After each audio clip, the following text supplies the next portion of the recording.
কোনো অনুমতি ছাড়াই রাজধানীর অভিজাত এলাকাগুলোতে চলছে বিদেশি রেস্টুরেন্টগুলোর রমরমা ব্যবসা।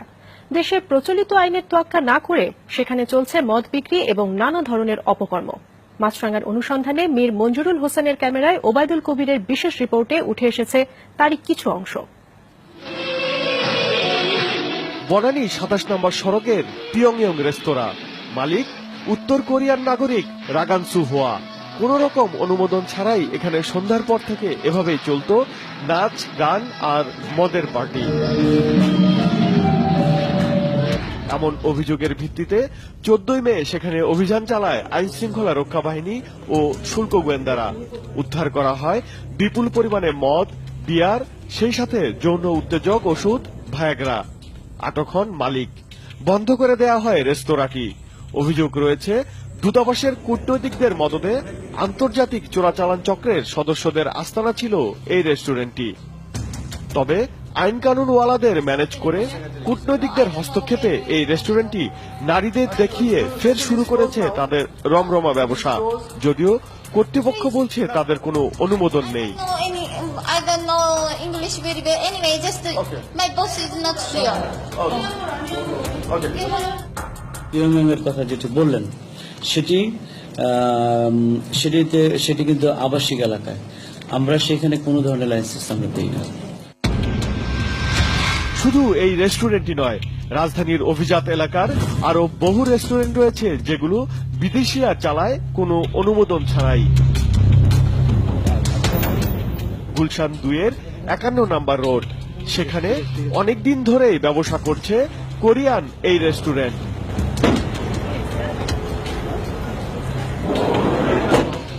ভিতরে ঢুকতেই চোখে পড়ল কয়েকজন বিদেশি গ্রাহক, সামনে মদের গ্লাস। এ ধরনের পানীয় বিক্রি বা পরিবেশনের জন্য মাদকদ্রব্য নিয়ন্ত্রণ অধিদপ্তরের অনুমতি লাগে। আছে কিনা জানতে চাইলে তেরে এলেন রেস্টুরেন্টটির কোরিয়ান নাগরিক মালিক।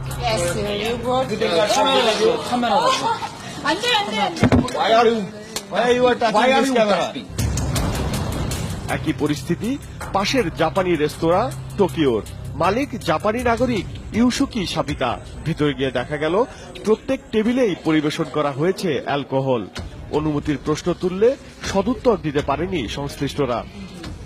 গেস্ট আইসা আমাদেরকে রাখতে দিছিল, সেটা আমরা শুধু সার্ভ করছি, কিন্তু আমরা অ্যাকচুয়ালি করি না। দুইটা টেবিলে একই ধরনের বিয়ারের বোতল আমি দেখেছি, কিন্তু আমাদের এটা আমরা সার্ভ করি না। বনানী ১১ নম্বর সড়কের আরেকটি কোরিয়ান রেস্তোরাঁ, সেখানেও মদ বিক্রি এবং পরিবেশন চলে নিয়মিত। জানা গেল অনুমতি ছাড়াই তারা এ ব্যবসা করছেন। নেগোসিয়েশন করা আছে। নার্কোটিক্স থেকে কারা আসে? না, আমি এটা জানি না যে নার্কোটিক্সের লোকের সাথে আপনার নেগোসিয়েশন হয়। না আমি কথা বলি। অ্যালকোহল রাখার অনুমতি নেই বিভিন্ন দেশের নামে গড়ে ওঠা ক্লাবগুলোরও। কিন্তু কূটনৈতিক পাড়ার এই ডাচ ক্লাবে প্রায় রাতেই উচ্চস্বরে গান বাজনার পাশাপাশি চলে মাদক সেবন।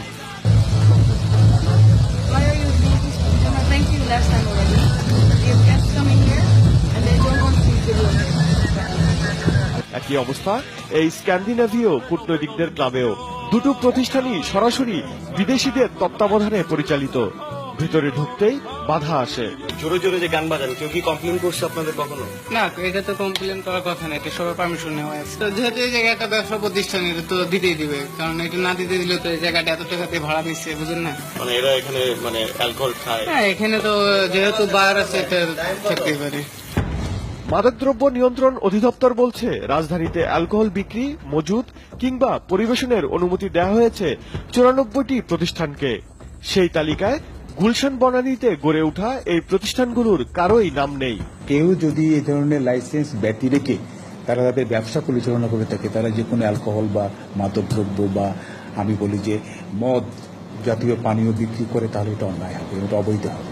অনুমোদন ছাড়াই কিভাবে চলছে এসব রেস্টুরেন্ট এবং ক্লাব, এ প্রশ্নের জবাব খুঁজতে জানা গেল মাদকদ্রব্য নিয়ন্ত্রণ অধিদপ্তরের কিছু কর্মকর্তাকে মাসোহারা দিয়ে চলছে এ ব্যবসা।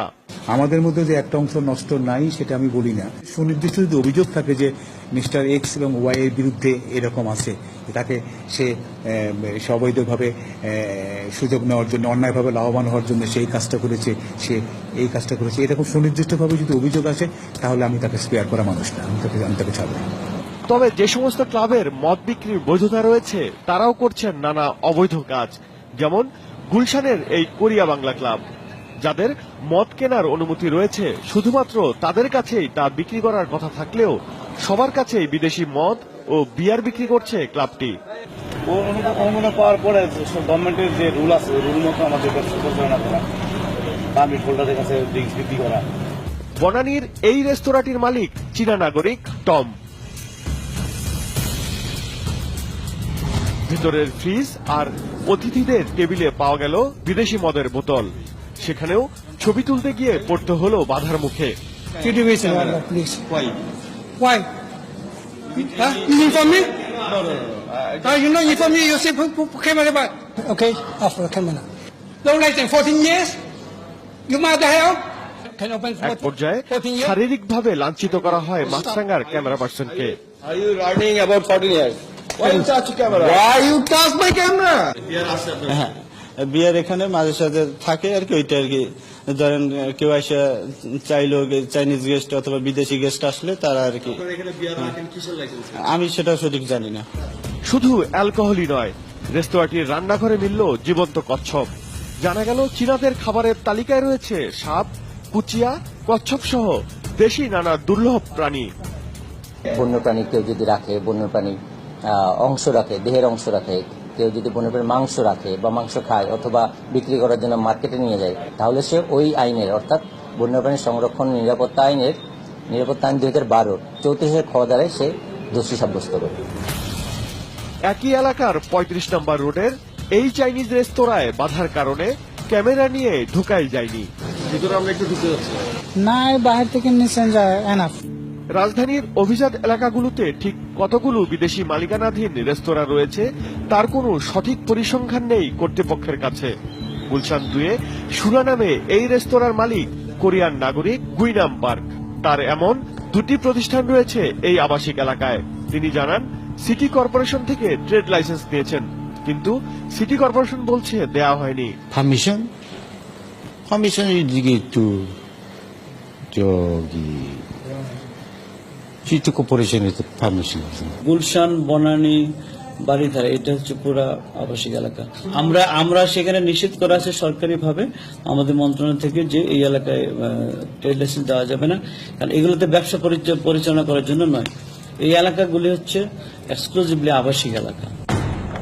অভিযোগ আছে এসব রেস্টুরেন্ট এবং ক্লাবে মদের সরবরাহ আসে বিভিন্ন দূতাবাসের কূটনৈতিকদের শুল্কমুক্ত সুবিধায় পাওয়া চালান থেকে।